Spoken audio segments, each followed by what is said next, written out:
Submission without shrinking.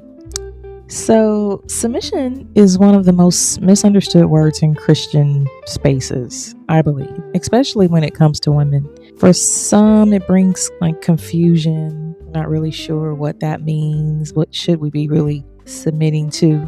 For others, it's fear. And for many, it's been taught in a way that feels more controlling than Christ-like. We all felt that before. Sometimes when we think of that word, what comes to your mind? So today, we're talking about submission without shrinking, silencing, or losing yourself.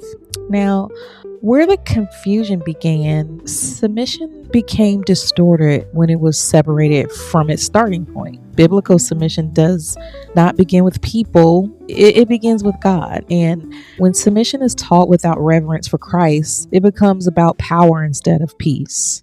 What the Bible actually says in Ephesians 5:21, submit to one another out of reverence for Christ. That verse sets the tone. Submission is mutual. It's reverent. It is voluntary. It's spirit-led. Submission is not forced obedience. It's a posture of alignment and, being grounded and trying to be Christ-like and follow his example.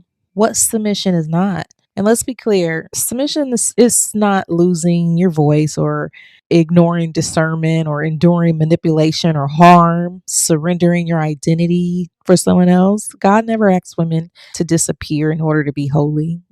We have a voice. And so submission and strength can coexist. A submitted woman isn't weak. She's anchored. Submission doesn't remove strength, it directs it. When a woman is submitted to God first, she knows when to yield. She knows when to speak. She knows when to walk away. And, that's not weakness, that's wisdom.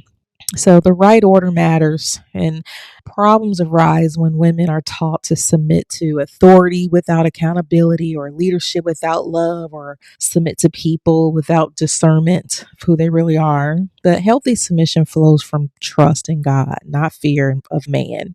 And let's be clear, biblical submission doesn't shrink women, it stabilizes them.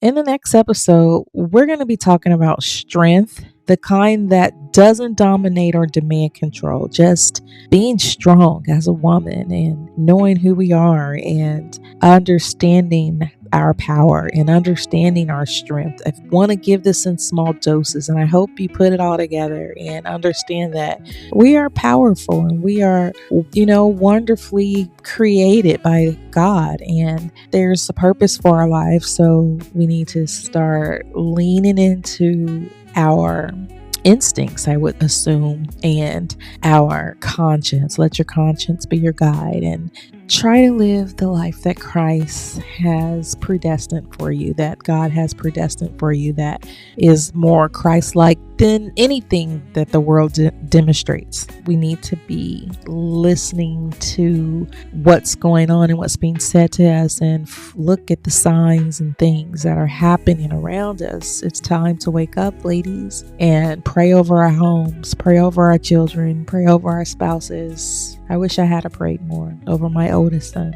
And I feel like I didn't say the right covering prayers for him, but God is in control and I can't dwell on that. But what I can do now is continue to pray and continue to be strong for my other children, for my spouse, and for myself. I hope you all are enjoying the series, Biblical Femininity. It's just something I thought of doing because, hey, I like biblical ideas and I'm like femininity. I'm feminine and I want to just get in touch. I want us to get in touch with our, side of us that's soft and not always got to be in demand or in control. Like I know a lot of women can't, separate the two. Like why we can't be both? You can, but why would we have to be? One is always going to be more dominant than the other, in my opinion. But let's keep it 100, keep it Bible, and until next time, don't get it twisted. Peace.